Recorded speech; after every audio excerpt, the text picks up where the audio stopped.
Dear friends, नमस्कार।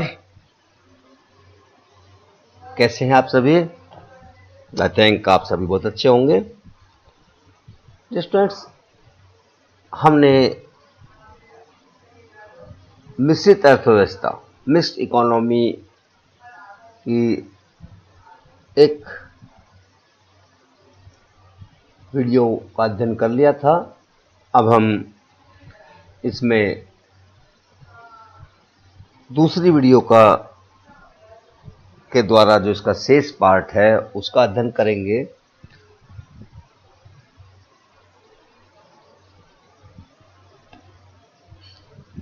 जैसा कि हमने पढ़ा कि पूंजीवादी और समाजवादी अर्थव्यवस्था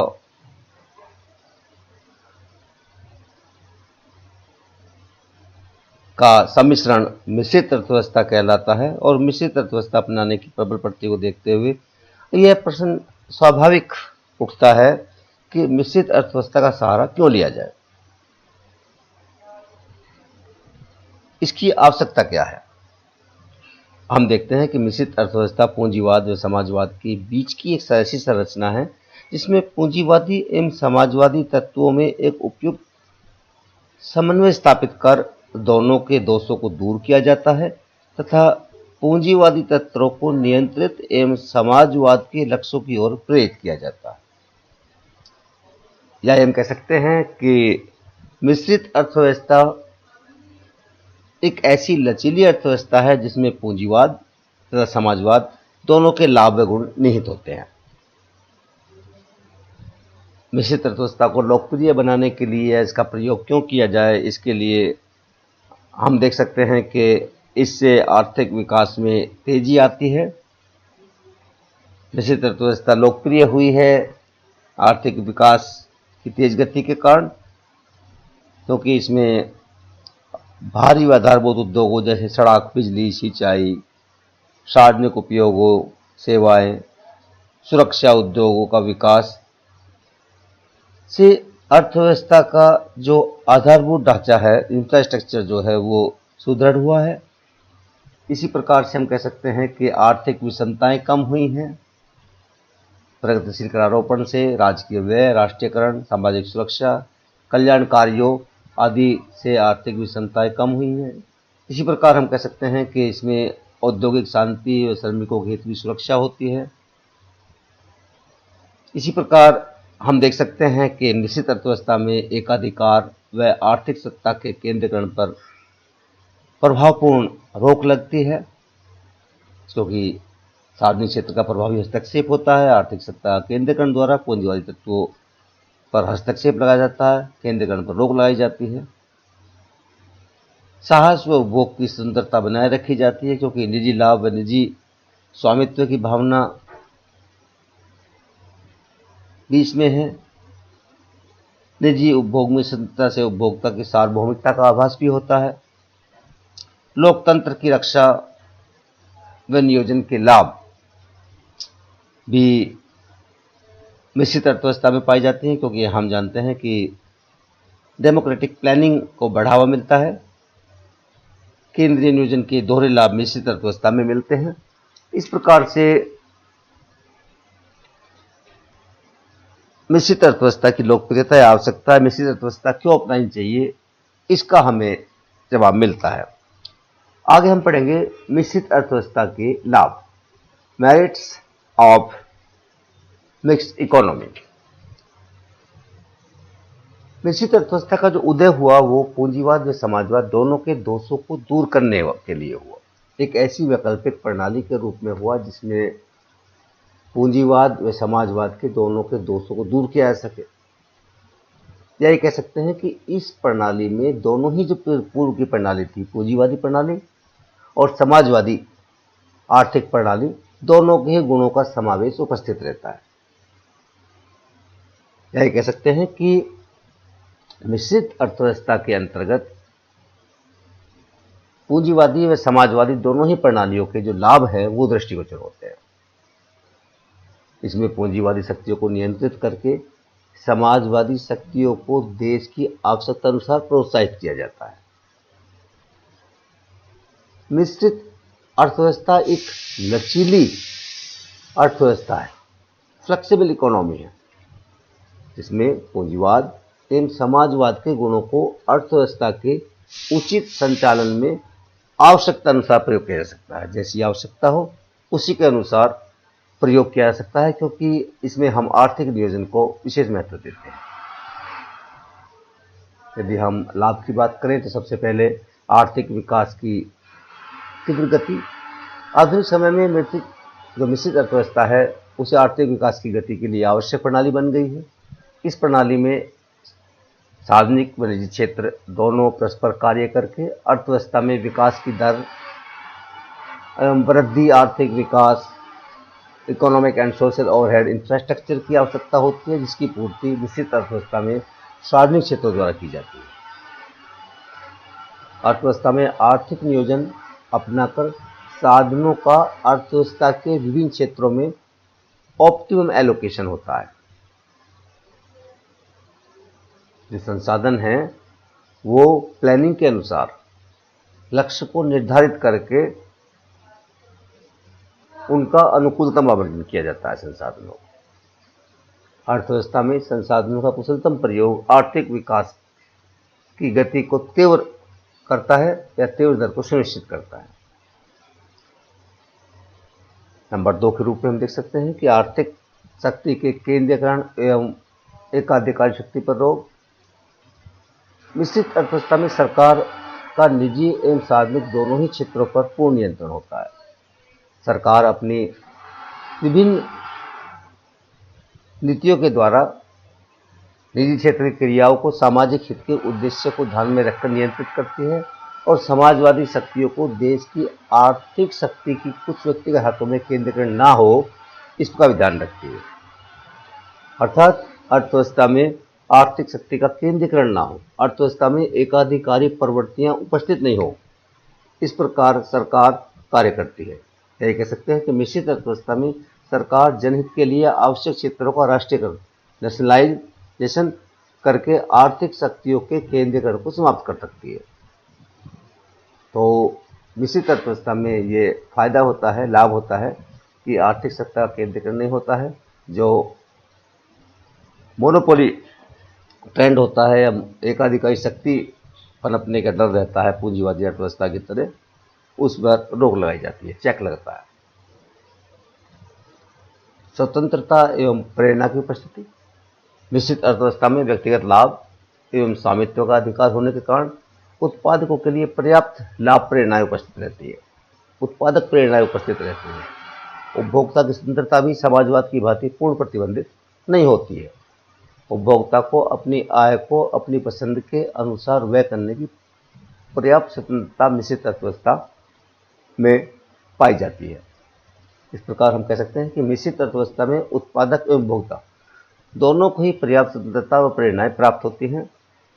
लेकिन ये भी कह सकते हैं कि यद्यपि जो स्वतंत्रता प्राप्त होती है मिश्रित अर्थव्यवस्था में, ये पूंजीवादी अर्थव्यवस्था की तुलना में सीमित होती है, क्योंकि इन पर सरकारी नियंत्रण होता है। सामाजिक कल्याण में वृद्धि। मिश्रित अर्थव्यवस्था में संपूर्ण अर्थव्यवस्था का नियंत्रण एवं संचालन सरकार द्वारा सामाजिक कल्याण के उद्देश्यों को ध्यान में रखकर किया जाता है। सरकार इस प्रकार की प्लानिंग करती है, संसाधनों का हस्तांतरण एक क्षेत्र से दूसरे क्षेत्र में या संसाधनों का आवंटन इस प्रकार से करती है जिससे सामाजिक कल्याण अधिकतम हो। सरकार व्यक्तिगत क्षेत्र का विभिन्न नीतियों द्वारा नियमन करके समाज में व्यक्तियों द्वारा व्यक्तियों के शोषण की संभावना को ही समाप्त कर देती है। साथ ही सामाजिक कल्याण की दृष्टि से अनेक आर्थिक, औद्योगिक, वित्तीय नीतियों का निर्धारण भी सरकार द्वारा या केंद्रीय सत्ता के द्वारा किया जाता है। इकोनॉमिक डिस्पैरिटी की बात करें, आर्थिक विषमता में कमी होती है। मिश्रित अर्थव्यवस्था में यद्यपि निजी संपत्ति, उत्तराधिकार के नियम, आर्थिक स्वतंत्रताएं पाई जाती हैं, फिर भी समाज की आर्थिक विषमताओं में कमी के लिए सरकार आर्थिक एवं विभिन्न राजकोषीय नीति द्वारा धनी व्यक्तियों की बढ़ती संपत्ति के आकार को नियंत्रित करती है। प्रोविजन टैक्सेशन लगाती है, पब्लिक डेट लेती है और बहुत सारी जो हमारी नीतियां हैं उनको अपनाकर जो अमीर और गरीबों के बीच की खाई है उसको कम करने का प्रयास करती है। सरकार कर के द्वारा धनी व्यक्तियों से अतिरिक्त आय का एक भाग अपने पास लाती है, अर्थात अर्थव्यवस्था से सरकार की ओर संचालित होता है, और फिर सरकार उसको गरीब वर्ग के लिए आवश्यक सुविधाओं समाज में उत्पन्न करती है, जिससे आर्थिक कल्याण में वृद्धि होती है। इस क्रिया द्वारा मिश्रित अर्थव्यवस्था में सरकार जहां एक और समाज में आय विषमता को कम करती है, वहीं गरीब वर्ग को सुविधाएं देकर सामाजिक न्याय की भावना सुनिश्चित करती है। औद्योगिक शांति एवं सामाजिक सुरक्षा, सोशल सिक्योरिटी की बात भी इसमें बड़ी महत्वपूर्ण होती है। मिश्रित अर्थव्यवस्था में निजी क्षेत्र सरकार द्वारा नियंत्रित होने के कारण इस प्रणाली में व्यक्तिगत उद्यमियों द्वारा श्रमिकों का आर्थिक शोषण नहीं हो पाता है। जैसा कि पूंजीवादी अर्थव्यवस्था की प्रमुख विशेषता थी कि उसमें श्रमिकों का शोषण होता था, और समाजवाद का उदय ही यह था कि उसमें श्रमिकों का शोषण होता था। आर्थिक विषमताएं बहुत थी। कार्ल मार्क्स ने तो वर्ग संघर्ष तक की बात की थी। सरकार श्रमिकों के हित को सर्वोपरि मानकर उनके कल्याण के लिए अनेक कानून बनाती है, अनेक योजनाएं बनाती है, जिसके कारण मिश्रित अर्थव्यवस्था में पूंजीवाद की बात हड़ताल, कामबंदी, तालेबंदी या वर्ग संघर्ष जैसी आदि समस्याएं उत्पन्न नहीं हो पाती है। श्रमिकों के हितों की गारंटी के कारण अर्थव्यवस्था में औद्योगिक शांति बनी रहती है। इसके अतिरिक्त सरकार विभिन्न ऐसी नीतियां अपनाती हैं जिससे श्रमिकों को सामाजिक सुरक्षाएं प्रदान की जा सके, जैसे विभिन्न प्रकार की छात्रवृत्तियां हैं, वृद्धावस्था पेंशन है, दुर्घटना है, जीवन बीमा है, बेरोजगारी भत्ते हैं। इस प्रकार बहुत सारी योजनाओं के द्वारा सरकार श्रमिकों को सुरक्षा प्रदान करती है, सामाजिक सुरक्षा प्रदान करती है। नेक्स्ट, यदि हम लाभ की बात करें, मानव संसाधनों का अनुकूलतम प्रयोग, optimum use of human resources. मिश्रित अर्थव्यवस्था का जो आधार है वो इकोनॉमिक प्लानिंग है, नियोजन, जिसमें देश में मानव संसाधनों की पूर्ति कितनी है इसको ध्यान में रखकर उत्पादन पद्धति का चुनाव किया जाता है। मिक्स्ड इकोनॉमी में मानव पूंजी निर्माण के द्वारा मानव की दक्षता, योग्यता, शिक्षा में सुधार करके एवं स्किल्ड लेबर प्रशिक्षित करके मानव संसाधनों का अनुकूलतम प्रयोग सुनिश्चित किया जाता है। उपयुक्त लाभों के आधार पर कह सकता है कि मिश्रित अर्थव्यवस्था देश के तीव्र एवं संतुलित विकास के लिए आवश्यक है। मिश्रित अर्थव्यवस्था के द्वारा जो सीमित संसाधन होते हैं उनका अनुकूलतम प्रयोग संभव होता है। अर्थव्यवस्था आर्थिक रूप से आत्मनिर्भर होती है, आर्थिक विकास की गति तीव्र होती है, जिसके कारण जो सामाजिक कल्याण है वो सर्वाधिक होता है। आर्थिक जीवन उन्नत होता है, जीवन स्तर उन्नत होता है, पर कैपिटा इनकम में वृद्धि होती है क्योंकि जो इनकम डिस्पैरिटीज थी वो कम होती हैं। तो ये लाभ हैं मिश्रित अर्थव्यवस्था के। लेकिन मिश्रित अर्थव्यवस्था भी डिमेरिट्स या दोष से परे नहीं है। मिश्रित अर्थव्यवस्था के भी कुछ दोष है, उन पर प्रकाश डालते हैं। पहला है व्यवहारिकता में निर्बल एवं अंकुश प्रणाली। मिश्रित अर्थव्यवस्था की सफलता पर आलोचकों द्वारा प्रश्न चिन्ह इस आधार पर लगाया जाता है कि मिश्रित अर्थव्यवस्था का सैद्धांतिक पक्ष चाहे कितना भी मजबूत क्यों ना हो, व्यवहार में यह एक निर्बल आर्थिक नीति है। व्यवहार में निजी क्षेत्र एवं सार्वजनिक क्षेत्र पूर्णतः विपरीत पद्धति पर कार्य करते हैं, जिनमें आर्थिक नीतियों के द्वारा भी उचित सामंजस्य स्थापित नहीं किया जा सकता है। इसके अतिरिक्त मिश्रित अवस्था में विभिन्न निर्णयों में अनेक कठिनाइयां आती हैं। ऐसा किस लिए? इसलिए कि मिश्रित अर्थव्यवस्था में कीमत संयंत्र न तो पूंजीवाद की भांति पूर्ण रूप से क्रियान्वित हो पाता है और न ही समाजवाद की भांति पूर्ण अनुपस्थित हो पाता है, जिसके कारण अर्थव्यवस्था का कुशल संचालन नहीं हो पाता है और निजी क्षेत्र में कीमत संयंत्र एवं सार्वजनिक क्षेत्र के नियोजन के बीच सामंजस्य का अभाव उपस्थित हो जाता है और दोनों क्षेत्र जो हैं वो पूरक न होकर एक दूसरे के प्रतिस्पर्धी बन जाते हैं, एक दूसरे में प्रतियोगिता उत्पन्न हो जाती है। राष्ट्रीयकरण कब है? निश्चित अर्थव्यवस्था में लाभ प्रेरणाएं होती हैं। निजी क्षेत्र को सरकारी राष्ट्रीयकरण का भय सदैव बना रहता है। इस भय के कारण व्यक्तिगत उद्यमियों में व्यावहारिक रूप से विनियोग के प्रति विशेष रुचि एवं प्रेरणा उत्पन्न नहीं हो पाती है या कम उत्पन्न होती है। क्योंकि वो व्यक्तिगत निवेश करें, इनोवेशंस करें, लाभ प्रेरणाएं अधिक हों और अधिक बड़े पैमाने पर उत्पादन करें और सरकार उसका राष्ट्रीयकरण कर दे। इस प्रकार थोड़ी सी भय जो है वो सदैव बना रहता है। इसके अतिरिक्त राष्ट्रीयकरण का भय विदेशी कंपनियों को भी अपनी पूंजी विनियोग करने से रोकता है और परिणामस्वरूप देश की आर्थिक विकास की प्रक्रिया जो है वो उतनी तीव्र नहीं हो पाती। अस्थिरता, मिश्रित अर्थव्यवस्था में सरकारी नीतियां अर्थव्यवस्था को नियंत्रित करती हैं।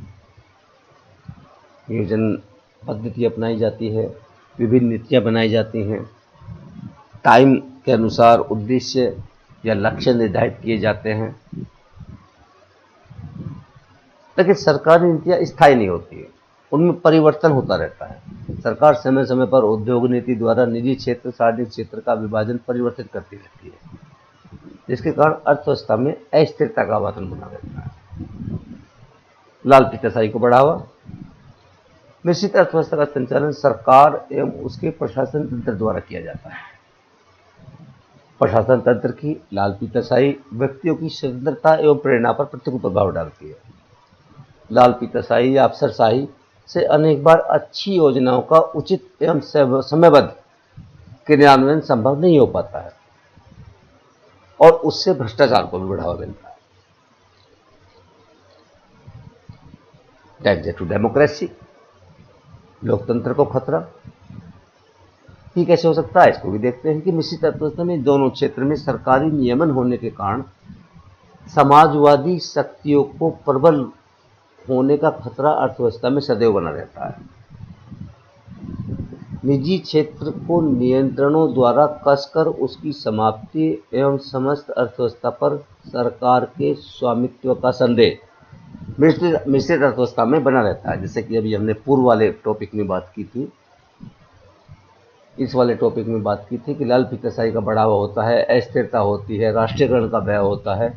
इसी प्रकार से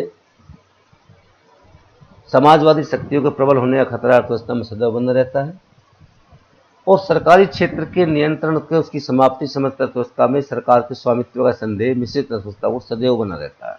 इस प्रकार मिश्रित अर्थव्यवस्था में लोकतंत्र सदैव चिरस्थायी रहेगा। आलोचक इस पर संदेह प्रकट करते हैं। मिश्रित अर्थव्यवस्था के यदि हम उपयुक्त दोषों का विश्लेषण करें तो यह स्पष्ट होता है कि मिश्रित अर्थव्यवस्था के दोष इस प्रणाली की व्यवस्था के कारण नहीं है, बल्कि मिश्रित प्रणाली की नीतियों को ठीक प्रकार से क्रियान्वयन न किए जाने के कारण उत्पन्न होते हैं। अफसरशाही, लाल पीताशाही या नीतियां निर्माण में सही प्रकार से आपस में सामंजस्य स्थापित न किया जाए, इन दोषों का निवारण असंभव नहीं है यदि अर्थव्यवस्था में आर्थिक नियोजन उसकी नीतियों को सतर्कतापूर्वक क्रियान्वयन किया जाए, उचित नीति बनाई जाए, क्रियान्वयन उचित प्रकार से किया जाए, तो मिश्रित अर्थव्यवस्था के दोषों को समाप्त किया जा सकता है तथा साथ ही निजी एवं सार्वजनिक क्षेत्रों में सामंजस्य स्थापित करके आर्थिक विकास की दर में वृद्धि लाई जा सकती है, सामाजिक कल्याण, आर्थिक कल्याण बढ़ाया जा सकता है, जीवन स्तर को उन्नत किया जा सकता है, राष्ट्रीय आय, प्रति व्यक्ति आय में वृद्धि की जा सकती है। तो ये कुछ दोष हैं और उन दोषों का निवारण की बात भी हमने की कि किस प्रकार से हम उन दोषों को निवारित कर सकते हैं। अब जैसे हम बात करते हैं कि भारत जैसे देश में जहाँ पर मिश्रित अर्थव्यवस्था अपनाई जाती है, वहाँ पर विभिन्न पंचवर्षीय योजनाओं में जो चारों क्षेत्र जिनका हमने प्रारंभ में वर्णन किया था, जैसे कि सार्वजनिक क्षेत्र है, सार्वजनिक सह निजी क्षेत्र है, सहकारी क्षेत्र है, इसमें योजना आयोग ने एक बात कही है कि नियोजित अर्थव्यवस्था में सार्वजनिक एवं निजी क्षेत्र का अंतर सापेक्ष महत्व का। वास्तव में दोनों क्षेत्र एक ही शरीर के दो अविभाज्य अंग हैं और उसी के अनुसार कार्य करते हैं। तो ये कुछ जो मिश्रित अर्थव्यवस्था की हमने बातें की कि उनके क्या दोष हैं, क्या गुण हैं, क्या विशेषताएं हैं। डियर स्टूडेंट्स, ये आप भली बात ही समझ गए होंगे। इसका अच्छी तरह से अध्ययन कर लें, नोट्स बना लें, किसी भी प्रकार की बुक्स में से बना लें, और एग्जाम के लिए भी ये क्वेश्चन अच्छा है। और वैसे भी अर्थशास्त्र के विद्यार्थी होने के नाते जो विभिन्न प्रकार की इकोनॉमी है, चाहे वो समाजवादी अर्थव्यवस्था है, पूंजीवादी अर्थव्यवस्था है या मिश्रित अर्थव्यवस्था है, मिश्रित अर्थव्यवस्था तो भारत में अपनाई जाती है, तो इसका ज्ञान होना भी आवश्यक है। तो स्टूडेंट्स, इसमें इतना ही। अपना ध्यान रखिएगा। आप हमारे लिए, इस समाज के लिए, देश के लिए अमूल्य हैं। प्लीज़ अपना ध्यान रखिएगा। Thank you very much.